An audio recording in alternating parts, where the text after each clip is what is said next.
Humiling ang Iran sa Estados Unidos ng agarang pag-uusap tungkol sa kasunduang nuklear at nanawagan ang presidente ng Iran na agad na makipag-ugnayan sa mga Amerikano. Pagkatapos magpadala ang Estados Unidos ng malaking armada ng barko at eroplano sa rehiyon, lumitaw din dito ang isang kawili-wiling pagkakataon.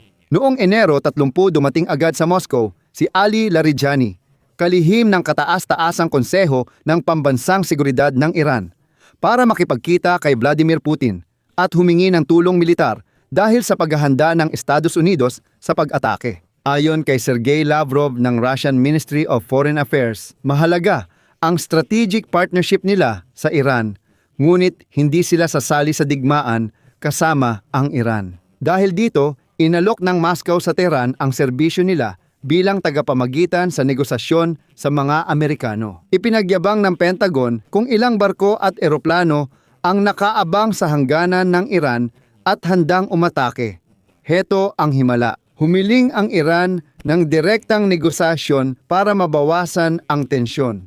Ako si Alexi Pechi. Talakayin natin ang paksa, pero bago magsimula, please mag-subscribe, mag-like at mag-comment sa episode na ito. Kung gusto ninyong suportahan ang aming YouTube channel, tumanggap kami ng donasyon. Sa mga link at detalye sa description ng video na ito, at doon din sa description, makikita ninyo ang link ng aking Telegram channel na Pechi News. Mag-subscribe din kayo doon.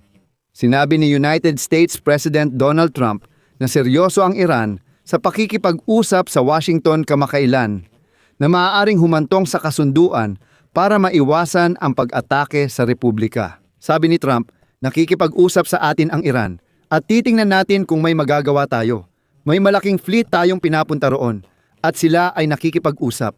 Sabi pa niya, hindi na abisuhan ang mga kaalyado ng United States sa posibleng pag-atake dahil sa seguridad. May isa pa siyang pahayag.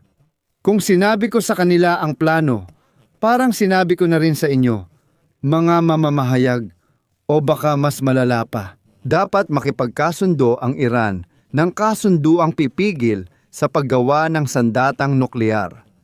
Dahil dito, nagpadala ng Naval Strike Group na pinamumunuan ng United States ship Abraham Lincoln sa baybayin ng Iran kasama ang maraming eroplano.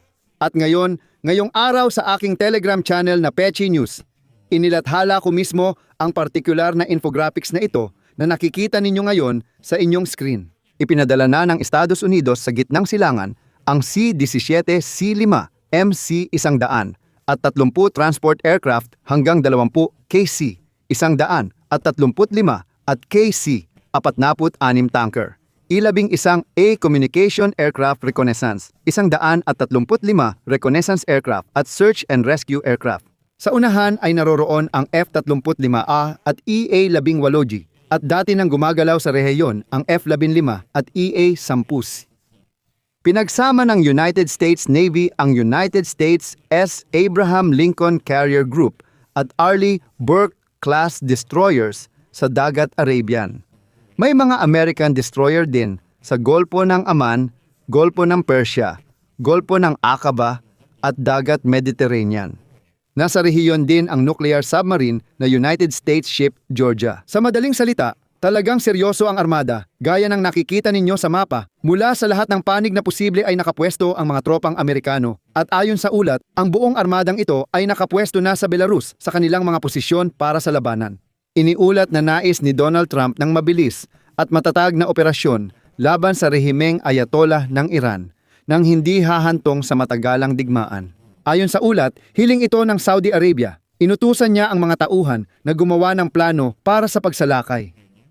Ayon sa plano ni Trump, ang pag-atake ay dapat magdulot ng matinding pinsala sa Islamikong Republika para mapilitan itong magbigay ng konsesyon sa United States, tumigil sa paggawa ng sandatang nuklear, at itigil ang pag-uusig sa mga nagpoprotesta. Ayon sa Wall Street Journal, kabilang sa mga opsyon ang malaking plano ng White House at Pentagon na layong magsagawa ng serye ng malalakas na pambobomba sa pasilidad ng Rehimen at Islamic Revolutionary Guard Corps. May mas maliit na opsyon, ang pag-atake sa simbolikong target ng Islamikong Republika. Nagbanta ng mas malalakas na pag-atake kung hindi papayag ang Iran sa kasunduang gusto ni Donald Trump.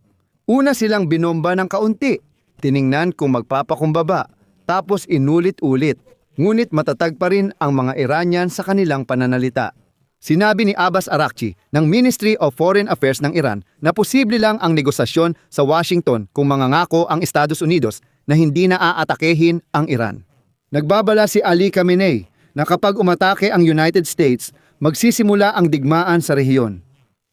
Ayon kay Ali Shamkhani, tagapayo ni Ali Khamenei, handa ang sandatahang lakas ng Iran na kumilos sa mas malawak na saklaw at magsimula ng malaking digmaan. Ang Iran ay isang nakakatuwang katotohanan. Bilang tugon sa desisyon ng European Union na ituring ang Islamic Revolutionary Guard Corps na teroristang organisasyon, idineklara rin niya na teroristang grupo ang lahat ng sandatahang lakas ng mga bansa sa European Union.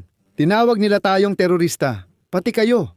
Pero may mga nagyayabang pa rin kung gaano sila kagaling. Inutusan ni Pangulong Masoud Pezeshkian ng Iran ang pamahalaan na agad simulan ang negosasyong nuklear at pag-uusap sa Estados Unidos para mabawasan ang tensyon sa gitnang silangan. Iniulat na magtatagpo ang Estados Unidos at Iran sa Biyernes sa Istanbul para ipagpatuloy ang negosasyong nuklear. Ito ang magiging unang direktang pakikipag-ugnayan matapos ang pagkabigo ng mga negosasyon at ang 12 araw na digmaan noong nakaraang taon.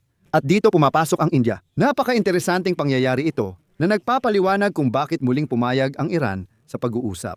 Lumabas na noong ika-30 ng Enero, biglang lumipad papuntang Moscow si Ali Larijani, ang kalihim ng kataas-taasang konseho ng pambansang seguridad ng Iran, para makipagkita kay Vladimir Putin. Ang layunin ng pagbisita ay humingi ng suporta sa Kremlin kung magkakaroon ng digmaan laban sa Estados Unidos.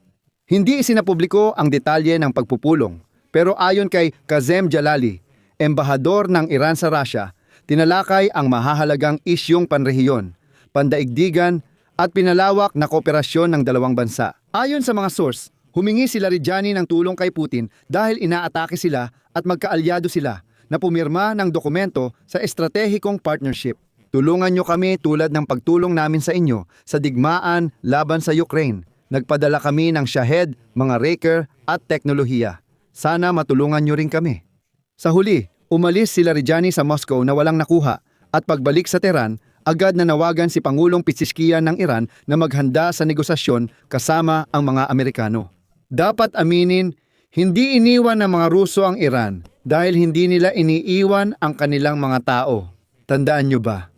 Ipinahayag ni Sergey Lavrov, ang pinununo ng Russian Foreign Ministry, na handa ang Russia na magbigay ng mabubuting serbisyo para mapababa ang tensyon sa pagitan ng Iran at Israel. Noong 2015 ayon sa kanya, naging susi ang Moscow sa kasunduan sa nuclear program ng Tehran.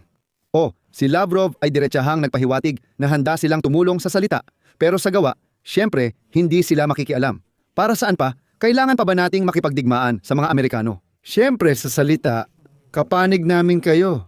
Heto ang sipi ni Lavrov. Dahil maganda ang relasyon namin sa Israel at Iran, lagi naming iniaalok ang aming tulong kapag kailangang pakalmahin ang sitwasyon. Noong mahigit 10 taon na ang nakalipas, noong 2015 gumanap ang Rusya ng mahalagang papel sa pagkamit ng kasunduan tungkol sa programang nuklear ng Iran. Kasama rito ang pag-angkat ng sobrang enriched uranium na lumagpas sa limit para sa Islamic Republic. Handa kaming ulitin ito. Alam ng mga Israeli, Iranian at Amerikano. Ganito ang itsura ng estratehikong kasosyo. Pagdating sa Rusya, dito na lang ako titigil. Ilagay ang opinyon at konklusyon ninyo sa comments, mag-subscribe, pindutin ang bell at i-like kung gusto ninyong suportahan ang channel. Alam nyo na lahat ng mga link at detalye ay nasa deskripsyon ng video na ito. Magpapasalamat ako sa anumang suporta mula sa inyo. Hanggang dito na lang, ingatan nyo ang inyong sarili. Paalam sa lahat.